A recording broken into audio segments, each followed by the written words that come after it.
Fala pessoal, aqui é o Matheus e no episódio de hoje nós vamos falar sobre uma das queixas mais comuns do pronto-socorro, dos departamentos de emergência e sua abordagem está entre as causas de maior mortalidade aí na população geral, que é a dor torácica, a síndrome coronariana aguda. Quem vai participar do nosso episódio hoje é uma honra ter ele no nosso podcast hoje, é o Dr. José Alencar, uma das pessoas que tem publicado estudos muito interessantes a respeito desse tema, o que me motivou a fazer esse convite a ele. Além de tudo que ele já vem publicado, foi um recente artigo, uma revisão sistemática sobre a trombólise no infarto com ou sem supra, né, na síndrome coronariana aguda com ou sem supra, e eu acho que aqui a gente consegue fazer um casamento de tudo que já foi levantado de questionamentos sobre os métodos diagnósticos no infarto, na síndrome coronariana aguda, e o que vem daí para frente com essa nova revisão sistemática. Seja bem-vindo, doutor. Estamos muito felizes com a sua presença. Obrigado, Matheus. Prazer estar aqui. Falar sobre o... Então vamos lá.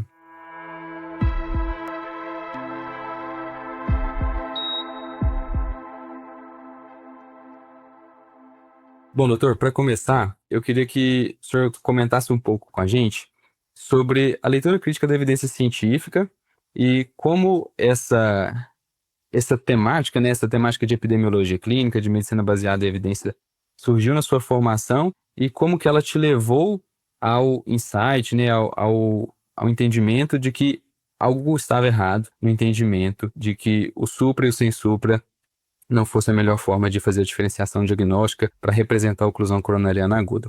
Conta pra gente como é que foi esse processo. Boa, bacana. Como que surgiu a coisa da MBE na minha vida, na minha formação? Eu fui mais ou menos um autodidata nisso, tá, Matheus? Não que eu não tenha gratidão pela minha universidade, pela minha faculdade que eu fiz, né? Os professores, principalmente, eram pessoas que tinham bastante conhecimento para passar sobre isso, tenho certeza. Mas não havia, como em muitas universidades não existe, né, na grade, o ensino formal de medicina baseada em evidências, como o que eu acho que deve ser, sabe? Como que você, por exemplo, se já leu o Manual de Medicina Baseada em Evidências, deve ter percebido. Eu vejo a MBE mais como a filosofia da racionalidade médica, né? Da tomada de decisões consciente, judiciosa, baseada em ciência, do que a MBE como essa ferramenta que vai ensinar a interpretar artigos científicos ou a interpretar um guideline. Para mim, o mais importante é saber o porquê você está fazendo do que basicamente executar. Entendeu? Tanto é que, se você for ler, a primeira edição do Manual de Bell, não sei se você já chegou a ver a segunda, mas a primeira, em comparação à segunda edição, era isso, era bem mais ali a racionalidade, né, em si. A gente não entrava muito na parte executiva, né, da coisa. A segunda edição do Manual de MBL já acrescentou isso também. Mas o âmago da MBE estava na primeira já e está na segunda agora também. Então, essa racionalidade mesmo, o primeiro contato que eu tive direto com ele, vou te falar que foi na residência de cardiologia lá no Dante Pazanese, que a gente fazia lá um dos clubes de revista, e no clube de revista eu tive que apresentar um artigo, eu apresentei esse artigo lá para o pessoal, e aí esse pessoal começou a fazer análise crítica do artigo científico, né?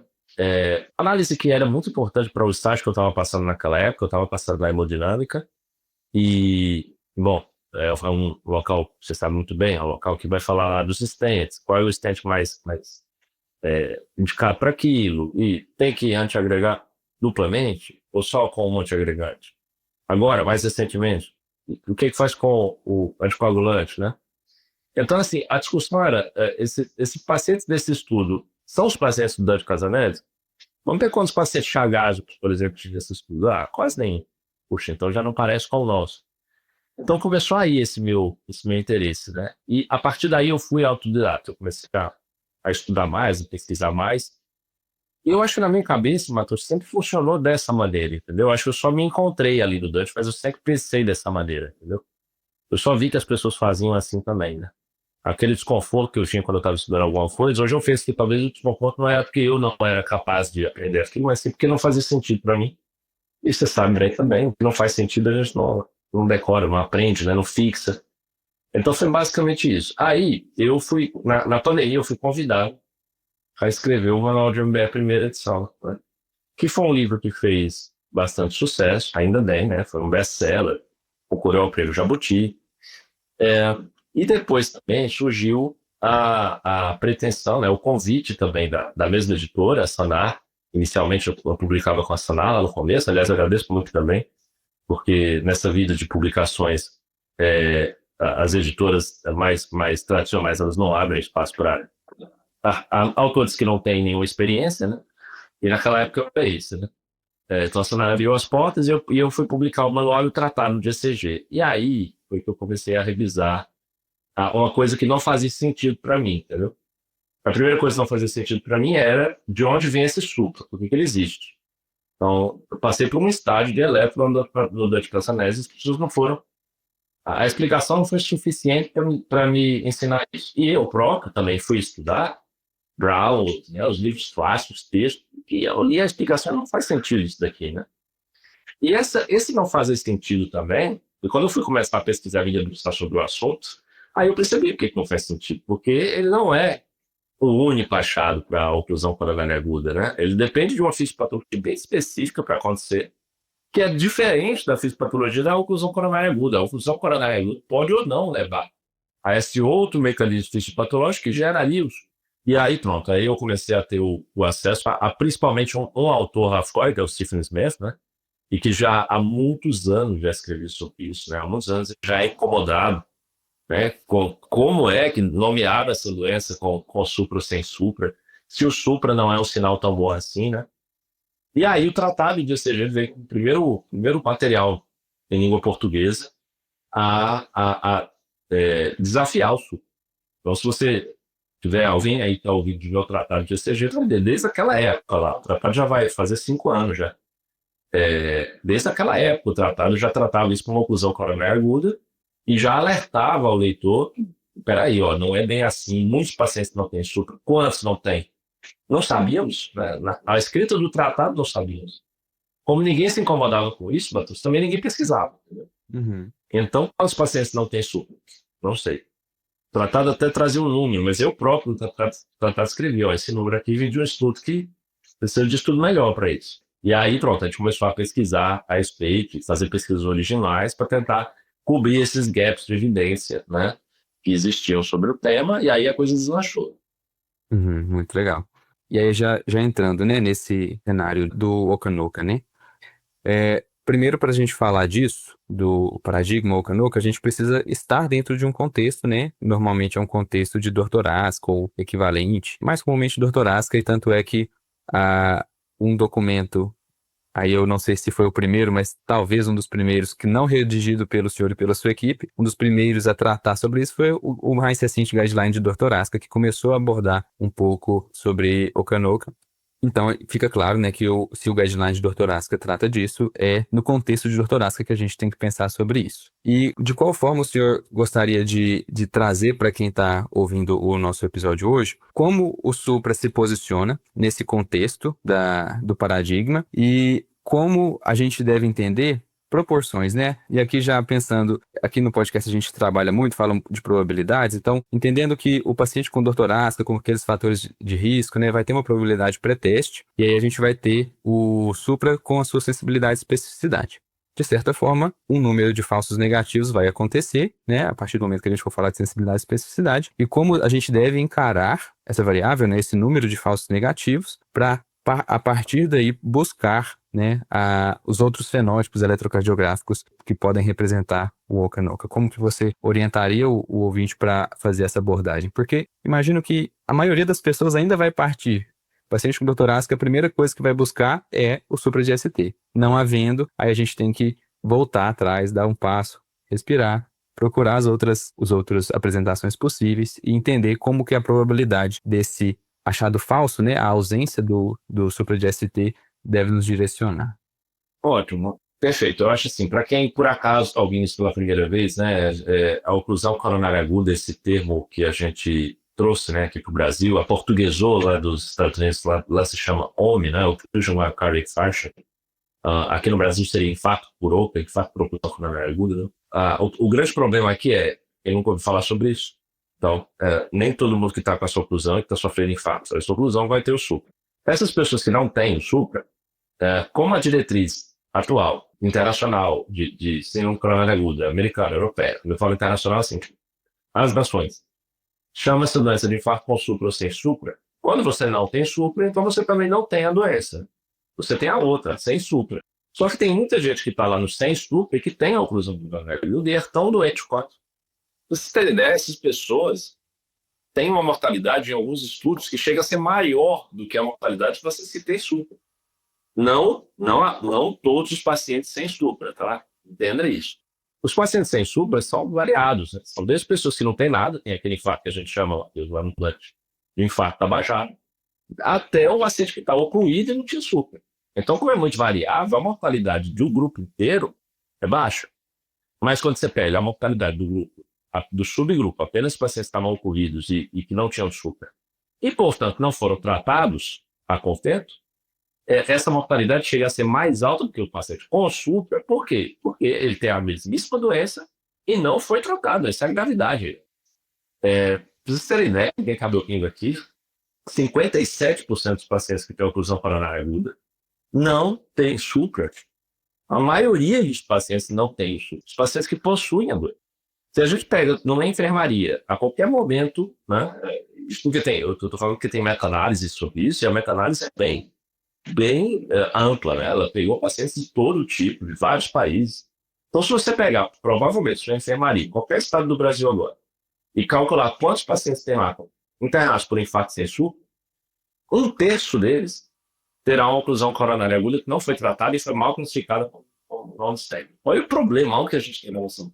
Então, esse paciente, quando chega, já que a gente quer evitar esse problema, né? Esse paciente, quando chega no nosso pronto-socorro, a gente tem que lembrar que, estudado com o Dr. Arácia, a faceta mais grave, e até o que mais você precisa evitar nesse paciente, é a oclusão coronária aguda, que é ela quem mata. A estabilidade em si, apenas pela instabilidade da placa, por exemplo, não mata, as consequências dela que mata. Agora, a oclusão coronária aguda por si só pode levar. Já faz ser mais grave. Então, se esse paciente chegou no pronto-socorro, fez o eletrocardiograma, se uma pessoa está começando ainda nesse mundo, acho que vai bem você buscar primeiro o supra e não ter o supra buscar os outros. Mas quem já está mais acostumado, aí já faz uma busca geral. Né? Por exemplo, a minha pesquisa, Matheus, começa pela TI hiperaguda. E da TI hiperaguda que ela vai para o supra, por exemplo. Para mim, está o mais importante de todos é a TI hiperaguda. Agora, esses sinais, eles são sinais que somados, os outros sinais de oclusão coronária aguda, não supra, tá? Somados, eles aumentam a sensibilidade em 35 pontos percentuais. Então, era 43, e aí quando você põe todos os sinais, sobe para 78. Que sinais são esses? Né? Padrão de De Winter, as Langer, a TI hiperaguda, a bandeira da África do Sul, distorção terminal do QRS, precordial throw, são vários sinais que a gente hoje em dia ensina, coisas que há 5 anos atrás, Matheus, qualquer curso de eletro nem mencionava isso, que hoje mudou ainda. Eu já vou chegar na probabilidade que você estava falando. Esses sinais, eles são sinais que têm maior variabilidade entre o observador. Por quê? Porque eles não são tão binários, tem supra ou não tem supra. Né? Ser binário, o supra é muito ruim. Eu já vi gente sendo descartada porque tinha um 0,9 em vez de 1 milímetro. Mas, pelo menos, ajuda do ponto de vista a pegar um aluno de medicina, terceiro ano, pedir para ele medir o supra, ele sabe medir, é só medir os milímetros. Né? A TI hiperaguda não é assim, já requer mais olho. Né? O precordial throw, todos eles requerem um conhecimento maior, mais olho, e que estão tornando isso tudo, eu admito, um pouco difícil. Então, imagine, a pessoa está fazendo uma residência de uma coisa que ela não vai seguir dando plantão na vida, tá? Mas enquanto ela está fazendo a residência, ela tem que dar plantão. E plantão é de porta. Então, sabe, para essa pessoa, ela vai estudando na outra área dela, ter que decorar 15 sinais de oclusão coronária aguda em vez de um, eu admito que é ruim. E essa variabilidade do observador diminui também o que nós podemos fazer com esses sinais. Então, se o paciente chega com probabilidade pré-teste alta, né, uma clínica sugestiva de oclusão coronária aguda, e apresenta o supra, a doença está diagnosticada. O supra é o melhor sinal de todos. Né? Então, ele tem uma oclusão, um infarto por oclusão coronária aguda. Agora, olha outra situação. Imagine que é um paciente de muito alto risco e alta probabilidade de pré-teste. E, quando nós fazemos o eletro, Na verdade, ele tem uma têmpera aguda. Só que essa têmpera aguda é no olho do Matheus. E aí, se ele chamar outro colega do curso de clínica e perguntar, esse outro colega vai dizer: não, eu não concordo, eu não vejo têmpera aguda aqui. Como não tem a régua para medir e aí definir se quem está certo e quem está errado, vai ficar no disse-me-disse, essa situação é uma situação que com certeza requer cateterismo, mas não requeriria, por enquanto, fração trombolítica. Não aumentou a probabilidade pós-teste, final, né, suficientemente para determinar um limiar de ação de tratamento. Aumentou a probabilidade pós-teste para o limiar de ação de exame, mas não de tratamento. Então, CAD sim, trombólise não. Faz sentido? Agora, imagine um terceiro cenário. Probabilidade pré-teste intermediária ou alta. E a IA, a inteligência artificial, a CNN, a rede neural convolucional, diagnosticou oclusão coronária aguda. Aqui nós voltamos a ter a objetividade que a gente queria. O Matheus vai olhar a tela do celular e a tela do celular está escrito OCA. Depois vai dar para o colega do curso de clínica e eles vão falar: OCA, está escrito mesmo, OCA, está objetivo, dá para documentar isso, entendeu? Uhum. E com a acurácia que a IA tem, né, principalmente a Queen of Hearts hoje em dia, aí sim já estaria justificado também o tratamento. Passaria do limiar de ação para o tratamento, entendeu? Outros cenários, limiar de ação para CAT, cateterismo. Sejamos mais liberais. Para ser bem rápido aqui no exemplo que eu dou lá no Dante Pazanese, que é um hospital do SUS, onde eu sou chefe, eu sou um dos chefes de residência lá, eu pergunto assim pro colega residente de CAT, que já dá plantão, né? Muitos deles já dão plantão de porta, né? Já são residentes de cardiologia. Então eu pergunto: se você tivesse plantão, por exemplo, no Sírio-Libanês, e esse mesmo paciente aqui fosse o Gilberto Gil, a Globo está lá fora, você ia pedir CAT ou não? Aí a resposta dele eu ia pedir lá, eu ia ser bem liberal com o CAT. Então acho que a resposta está dada, absurda. Assim, se o que está fazendo você não ser liberal com o CAT é um tipo de injustiça social, ou sei lá, um tipo de viés cognitivo da tua cabeça, ou as coisas como funcionam aqui no Hospital do SUS, então o erro está nisso tudo, né? E não na maneira como você está interpretando esse caso, que eu acho que a gente precisa ser mais liberal para pedir CAT. CAT é um exame, eu sei que é caro, eu sei que tem complicações. Não é ser liberal fazer para todo mundo igual faz eletro, não, tá? Mas muito mais CAT do que se faz hoje. Uhum. E, doutor, entendendo essa variabilidade, né, entre observadores e a disponibilidade da IA, a possibilidade da IA, na verdade, né? Como a sua sugestão para a gente buscar que esses 15 fenótipos sejam, sempre que possível, né, analisados nesse perfil, né? Porque a gente tem hoje no Brasil um perfil de médicos atendendo recém-formados, informação aí de residência, e aí as mais variadas residências, e não é só o residente de clínica e das subespecialidades clínicas que dá plantão no pronto-socorro. Muitas vezes o residente de otorrino ali no primeiro ano dá um plantão, e ele está estudando ali para a especialidade focal dele, não as atualizações de manejo de síndrome coronariana aguda. Eu acredito que esse seja um dos desafios que eu acho que eu aqui como falando, né, no podcast, né, entendendo esse papel de educação, para mim é um dos maiores desafios, né, porque é exatamente isso que você disse, né, como é que eu vou convencer as pessoas de que é importante analisar 15 padrões quando eu não tenho uma ferramenta que é mais precisa para fazer isso por mim, porque a gente sabe que existe, né, mas a gente sabe que nem todo mundo tem acesso ou vai ter a disponibilidade ali no momento do aplicativo, enfim. O aplicativo, a Queen of Hearts, essa que eu estou falando desde o começo, não tem nenhum conflito de interesse com essa empresa, ela é só realmente a única que está fazendo esse estudo de maneira correta. E aqui eu vou explicar brevemente por que eu estou falando isso, né? Porque de maneira correta, a primeira tecnologia de IA que ela está usando chama-se rede neural convolucional, é a tecnologia para fazer isso, porque essa tecnologia, ninguém ensinou ela a procurar oclusão coronária aguda, simplesmente alimentaram essa IA, falaram para a IA, ok, esses são os doentes, esses são os sadios, aprenda você mesma, e pronto, e você vai começar a dar o diagnóstico aqui. Para uma inteligência artificial como essa funcionar, precisa de milhões de exames, né? Ela tem esse porém, né? Ela é muito melhor, mas ela precisa de muito mais dados para se alimentar, porque ela vai ter que aprender do zero, né? Para você ter ideia, existe um outro tipo de IA que chama Random Forest. Para essa Random Forest é o contrário. Para essa Random Forest, um especialista vai lá e sim, isso aqui é supra, isso é têmpera aguda, isso não é. Aí não precisa ser milhões, milhares de exames já resolveriam, né? O problema dessa é que o humano ensinando, o humano também não sabe. Então, da mesma forma que eu vejo uma têmpera aguda e o Matheus não, Então, se eu ensinasse a IA, aí teria lá uma TP aguda, e os Matheus já não teria. Então, falha esse negócio. É muito melhor que você deixe o dado falar por si só, entendeu? Por isso a rede neural convolucional é superior. E ela é a única também que está procurando a oclusão coronária aguda. Porque tem muita IA aí sendo feita, Matheus, que está procurando o supra. Aí é fácil demais. Aí botar IA, ela aprende o que é supra, ela fala que tem supra. Não precisa nem ser uma inteligência artificial para isso. Vocês forem lembrar, os seus hospitais deve ter aquela máquina que imprime o laudo, inclusive. E lá está na supra. Então, para que IA para isso? Aquela máquina de 1995 que já fazia isso. Enfim, então essa IA Queen of Hearts, ela é superior nesses dois pontos aí. E ela já está disponível para download da App Store. Então, há uma maneira muito boa de procurar por isso, principalmente se a gente levar em consideração essa alta variabilidade do observador, a grande quantidade de exames que uma pessoa tem que ler, interpretar, até ficar master desses novos sinais, que é muito grande. Eu reconheço que são muitos sinais, alguns deles são muito sutis, né? E como você sabe, Matheus, não existe ensino formal de eletrocardiografia na maioria das residências de cardiologia do Brasil. Então, essa pessoa vai aprender de quem, né? Mesmo esse de cardiologia, vai aprender de quem? Se a própria residência não ensina. Então, tudo isso vira um problema que realmente atrapalha esse diagnóstico seguro.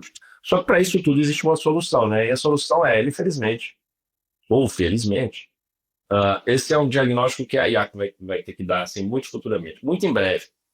Muito em breve vai ser como poucos, sabe? Hoje em dia a gente não acha mais aceitável.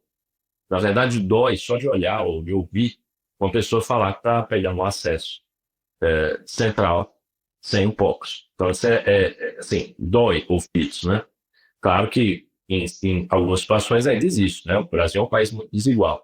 Então, eu não estou criticando as pessoas que ainda fazem por causa dessas desigualdades. Eu estou criticando o fato de que essa desigualdade ainda não nos permitiu evoluir nisso. O mundo inteiro não faz mais acesso central sem pontos.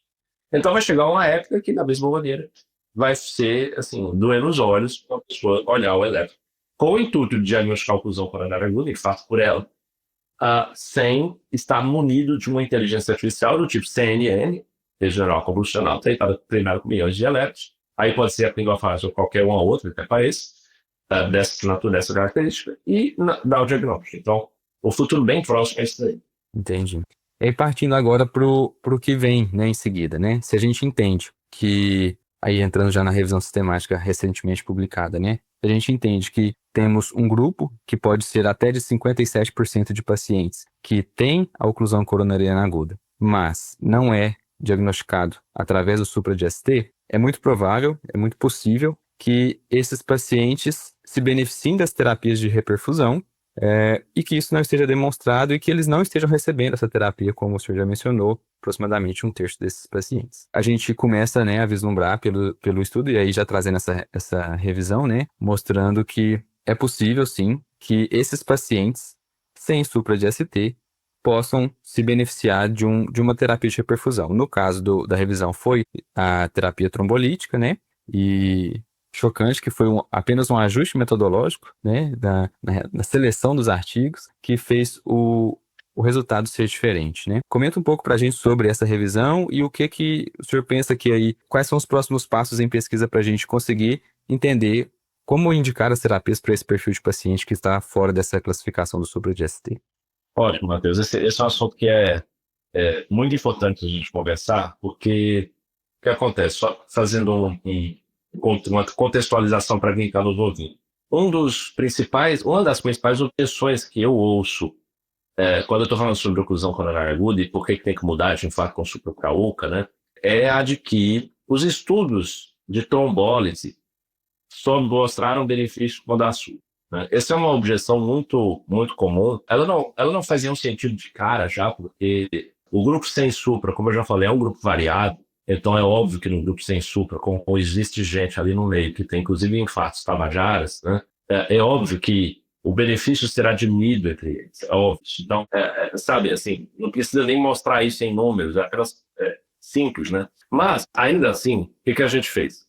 nós fomos lá no FTT. O que é o FTT? Para quem não sabe, o FTT foi uma meta-análise lançada em 1994 que uniu todos os estudos que são trombólise versus ausência de trombólise, seja placebo, seja o dar o tratamento usual, mas sem placebo, sim ou não. Né? São 9 estudos no FTT e o FTT concluiu, baseado nesses estudos, que só quem tem supra é que tem ambiente de expressão trombólise. Quem não tem supra não tem. Nem, desses 9 estudos aí, não são todos os 9 estudos que analisaram quem tem supra e quem não tem. São 5 estudos que fizeram isso. Entre eles, o ISIS-2, que é o estudo mais importante de todos, foi ele quem sabe, ele foi quem chamou a atenção da comunidade científica. Cara, tem que tratar com trombolítico e aspirina esses pacientes, sabe? Brilhante esse estudo. Mas olha que engraçado, tem o ISIS-2 que é fantástico, aí tem o ISIS-3. Cara, o ISIS-3 ele é no mínimo debatido. O ISIS-3 foi incluído no STT. Só que o FTT é um estudo de trombólise versus ausência de trombólise. E o ISIS-3 é um estudo de trombólise versus outro trombolítico. E aí eu me perguntei, né, lendo isso, por que o ISIS-3 entrou aqui? Na minha meta-análise, minha revisão sistemática, o ISIS-3 não entrou. Por que o STT entrou? Fui ver. O certo era eu, não tinha que ter entrado nele. Dentro do FTT, que é um estudo que também estava analisando ao mesmo tempo, isso era comum lá no passado, ainda bem que hoje em dia deixou de ser feito. Era fazer 2 trials em um só, sabe? Assim como o ISIS-2 estudou trombólise e aspirina, e são 2 trials separados dentro de um só, o ISIS-3 também fez isso, trombólise versus outro trombolítico, e o outro estudo era de anticoagulação versus não anticoagulação, alguma coisa assim, anticoagulante. E aí, alguns pacientes, Matheus, entraram no estudo para o braço do anticoagulante ou não, e como eles já estavam no estudo, aqueles casos duvidosos que na cabeça do médico, lembre-se, naquela época não existia ainda infarto pós-sopro sem supra. Os casos duvidosos que na cabeça do médico eram infartos oclusivos, eles acabaram dando trombolítico, fora do estudo. Trombolítico ou não, eles acabaram randomizando para trombolítico ou não, fora do estudo. Pacientes com infarto duvidoso, atrasado, né? Era aquele caso que, será? Ele já randomizou para o anticoagulante, mas será que eu dou ou não? Porque ele tinha que entrar em algum braço. E aí, esses pacientes, que não são os pacientes originais do estudo, são 9.000 pessoas, entraram no FTT. O peso dessa análise sem supra é enorme. Nos pacientes sem supra do FTT, 40% deles vêm exatamente do ISIS-3.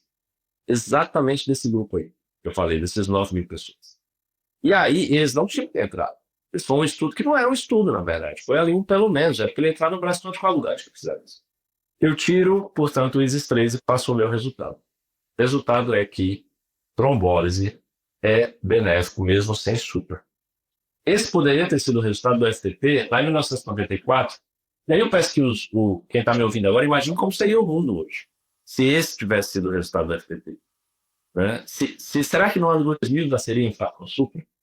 Para quem não sabe, essa doença só possui 26 aninhos de idade, tá? Nasceu no ano 2000. Eu acho que não. Eu acho que teria sido tudo diferente. Toda a cardiologia teria sido diferente. Bastasse esse ISIS-3 não ter entrado. Pois bem, eu não estou dizendo que todo mundo sem supra se beneficia, não, tá? Eu estou dizendo que as pessoas, de novo, olha o que eu estou falando. É um grupo variado. Possui pessoas que não têm doença, possui pessoas que têm a doença. Você precisa minerar de quem são essas pessoas e extrair de dentro desse grupo apenas aqueles que estão ocluídos mesmo, e aí sim você trata esse paciente com o que ele tem, que não faça. Aí você perguntou também sobre o próximo passo de pesquisa. Cara, tem muita pesquisa sendo feita, mas sobre isso, Matheus, isso é muito complicado, sabe? Porque seria até antiético estudar isso. Imagina, o médico está randomizando os pacientes. Aí o médico acha que existe uma oclusão coronária aguda. Como é que ele vai randomizar o paciente para não receber terapia? Isso é antiético. Sabe, quem requer que um estudo como esse seja feito, que é uma outra objeção que eu ouço bastante, tem que ter um trial. Cara, pensa um pouquinho, esse trial que você está propondo é antiético. A pessoa tem a doença, aí o randomizar está bom receber o tratamento que a gente sabe que funciona, desde o ISIS-2, desde o FTP. Um estudo como esse jamais existirá. As pessoas estão impondo uma barreira que é insolucionável, entendeu? Do ponto de vista ético, natural, não dá para fazer isso. É simplesmente entender as coisas que a gente está falando. Quando você entende a nossa reflexão a respeito, aí você vê que não, tá certo, tem que dar tratamento para quem tem um diagnóstico. Para quem tem a doença, não porque tem um sinal que fisiopatologicamente não pode ser que apareça, pode ser que não. É mais ou menos por aí. Legal, doutor. Então, há pouco, né, no começo do episódio, o senhor comentou sobre limiares de intervenção, limiares de investigação, que aí seria um exame adicional cateterismo, limiares de intervenção, a terapia de reperfusão por si só. Aqui, o senhor trouxe nessa última parte que estudar esses pacientes para fazer ou não trombolítico, sabendo que provavelmente eles têm a doença, que provavelmente eles se beneficiam, não seria adequado por essa questão ética mesmo, que faz todo sentido. Mas estamos no Brasil, né? Sabemos que é mais provável que no interior e na maioria dos serviços tenha a disponibilidade de um trombolítico em tempo hábil, mas não tem a disponibilidade de um cateterismo em tempo hábil. É claro que aqui a gente está falando de coisas que são muito grandes, de recursos em saúde, de investimentos em saúde, de fluxos de encaminhamentos de pacientes. Mas um recado final para a gente tentar conversar a mesma língua quando a gente está comunicando uma transferência, comunicando um caso de um paciente, porque se talvez esses achados adicionais não me permitam cruzar um limiar de intervenção de trombolítico, como eu devo conversar, transmitir esse entendimento para que meu paciente realize, né, de fato, o que ele precisa realizar, que é um exame que vá fazer com que ele cruze ou não esse limiar de intervenção. O que você sugere nesse sentido? Bom, perfeito, ótima pergunta, Matheus. Realmente é a dor, né, da gente pensar, caramba, eu vou estar lá no interiorzão, o paciente está aqui na minha frente, eu acho muito que ele tem essa doença, eu acho muito que ele se beneficiaria, e agora, né? Bom, só para não doer tanto, pessoal, foi assim que o ISIS-2 fez, tá? O ISIS-2 não foi um estudo de trombólise nos pacientes com SUP, foi um estudo de trombólise nos pacientes em que o médico sentia que havia ali um infarto por oclusão, tá? E ainda assim foi um estudo de resultado de benefício, né? Redução de mortalidade por todas as causas. Então, assim, o tratamento está aí, é um ótimo tratamento, não pode estar isso. Mas vamos lá. Existe essa coisa, esse conceito, né, em medicina baseada em evidência, chamado limiar de ação. Existe limiar de ação para exame e limiar de ação para terapia. Para toda doença, o limiar de ação de exame é menor que o limiar de ação para terapia. É onde a pessoa precisa pensar em qualquer doença sua. Para o paciente apresentar qualquer coisa, qualquer sinal, sintoma, queixo, às vezes desejo, não é ideal, mas às vezes até isso, já leva o teu limiar de ação para acima do limiar de ação do exame. Aí você pede o exame para a pessoa. Agora, para passar para cima do limiar de ação do tratamento, você precisa ter mais evidências disso, né? E para todas as doenças, esse limiar é maior, né? Claro, para doenças que possuem exames, né, para ser feito. Então, é isso que a gente tem que aprender. Como é que ficaria aqui o limiar no infarto por oclusão, né? Já que nós temos um diagnóstico que é tão variável, tem variabilidade de é difícil de ser dado, né? Como que ficaria? Então, como eu falei, o paciente só, quando tiver o supra ou um infarto diagnosticado ou pela IA, é que passaria desse limiar de ação para tratamento.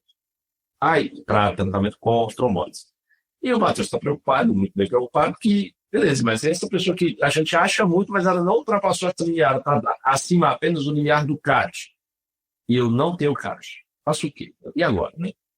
Então, assim, esse paciente que está ali naquele limbo, né? Você acha que precisa fazer alguma coisa, não para fazer nada, acho que você precisa buscar mais evidências que vão fazer esse paciente subir o limiar de ação dele para acima do limiar de ação do tratamento. O que seria isso? Por exemplo, seriar o eletro de 5 em 5 minutos. Se a tua preocupação é essa, então, desculpa, seriar eletro não é seriar de 30 em 30. Porque isso aí não é preocupação genuína com o paciente. Isso aí é só para fazer de conta que fez alguma coisa no protocolo. Genuinamente, 5 em 5. A primeira coisa que aparecer é trombose. Era essa a preocupação. Outra, poucos. Poucos também. Poucos, assim. O ideal é, claro que a gente tem, o ideal é esse. Né? Não dá para comprar o poucos hoje mesmo para uso pessoal. Né? Aí, fazendo ali o poucos de uma alteração dinâmica, por exemplo, essa probabilidade também subiu para cima do limiar. Agora, digamos que ela não sobe nunca por esses caminhos, mas você ainda acha lá no fundo que esse paciente está tendo um infarto por oclusão coronária aguda. Agora, com a nova diretriz brasileira de dor torácica, está lá escrito que há que se buscar não apenas o supra, mas os outros sinais de oclusão coronária aguda. Então, a boa notícia é para qualquer médico do Brasil, quando ligar para o regulador e falar, regulador, eu acho que está havendo um infarto por oclusão, e você sabe muito bem qual vai ser a resposta dele, né? Tem supra ou não? Você vai responder agora. Não tem supra, mas eu acho que ele tem sinais de oclusão coronária aguda. Por isso, estou pedindo transferência urgente, vaga zero, para o cateterismo. Se ele recusar, aí você simplesmente vai falar, então você está recusando a diretriz. As diretrizes brasileiras de doutorado, você está falando isso. A diretriz ajuda muito também. Era mais uma cartada que você pode dar para convencer essas pessoas, né, que, né, basta você fazer o que faria para o Gilberto Gil no Cirino Banês, aqui para esse paciente do SUS que eu estou te ligando, que as coisas andam bem. Eu fico feliz e você fica feliz também, né? Então, basicamente, seria por aí. Legal, doutor. Pessoal, acho que a gente então consegue falar sobre a importância da análise crítica da evidência, a importância de ampliar o entendimento do que é a avaliação do Dr. Asca, agora com esse conceito de Okanoka, entender os conceitos probabilísticos que envolvem essa análise de exames, né? Então, se o paciente é de alto risco, intermediário risco, e ele tem esses achados, ou então se ele é de baixo risco, ele vai estar ali mais na classificação do Tabajara, e como, né, a gente vai seguir daqui tratando esses pacientes, né? Quais são os novos paradigmas, como é que esse entendimento todo se encaixa nos limiares de intervenção, nos limiares de ação. E fico muito agradecido ao Dr. José Alencar por se disponibilizar, por vir falar conosco nesse dia. Acho que o trabalho que o senhor faz é fantástico e que continue fazendo para que a gente aprenda muito e muito mais, porque desde que eu comecei minha vida na clínica médica, todo o meu entendimento sobre infarto já mudou e eu acho que isso é fantástico, assim, é extremamente positivo. Eu acho que assim, com esse podcast eu quero que isso alcance mais pessoas, esse trabalho. Muito obrigado mesmo. Obrigado, Matheus. Obrigado pelo espaço. Foi um prazer conversar contigo. E se eu puder só deixar aqui na rede social para quem quiser ir lá me conhecer, o @José N. Alencar. O Elliot Nunes, né? José N. Alencar. Eu estou falando isso porque lá, frequentemente, eu coloco os resultados dos novos estudos, né? Então, lá você vai ter uma atualização bem update mesmo, né? Tem que o estudo sair e vai aparecer lá. Legal, pessoal. Então, não deixem de também dar uma olhada no Manual de Medicina Baseada em Evidência, segunda edição. Tem capítulo do Dr. José Alencar, tem a capítulo de pessoas que já passaram aqui pelo podcast, que é o Vitor Borim, o Pedro, que vai participar com a gente em fevereiro também, participou lá. Então, pessoas que têm trabalhos interessantíssimos que vão agregar muito no conhecimento nosso aí. Esperamos que vocês gostem.